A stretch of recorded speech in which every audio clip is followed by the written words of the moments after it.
সবচেয়ে বড় কথা হচ্ছে ইউএস এম্বাসিতে এখন আর কোনো ভিসা দিচ্ছে না। এটা স্টুডেন্ট ক্যাটাগরি বলেন আর ভিজিটর বলেন, কোনো ক্যাটাগরিতেই ভিসা দিচ্ছে না। এটা লাস্ট গতকালকের আপডেট যদি আমি চিন্তা করি, গতকালকে আমার একজন রিলেটিভ, উনি আসলে F2 এর জন্য গিয়েছিলেন।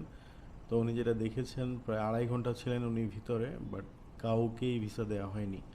ইভেন ওনাকে বলা হয়েছে যে আপনি ইন ফিউচারে ভিজিটর হিসেবে যেতে পারেন, নট F2 ক্যাটাগরিতে না, আপনি ভিজিটর হিসেবে যেতে পারেন, এতটুকু ওনাকে বলা হয়েছে। আর উনি কাউকেই ভিসা দিতে দেখেনি, এবং ভালো ভালো ইউনিভার্সিটি নিয়ে দাঁড়ানোর পরেও ভিসা রিফিউজাল রেট ছিল 100%। সো এটা আসলে চিন্তা করার বিষয় যে আমরা ইউএস নিয়ে যারা চিন্তা করছি, এখন আসলে সময়টা খুবই খারাপ যাচ্ছে। স্পেশালি ডোনাল্ড ট্রাম্প যা শুরু করছে তাতে বোঝাই যাচ্ছে যে ইউএসএ এখন থেকে স্পেশালি মুসলিম কান্ট্রিগুলোতে ভিসা দেওয়ার রেশিও অনেক কমিয়ে ফেলবে।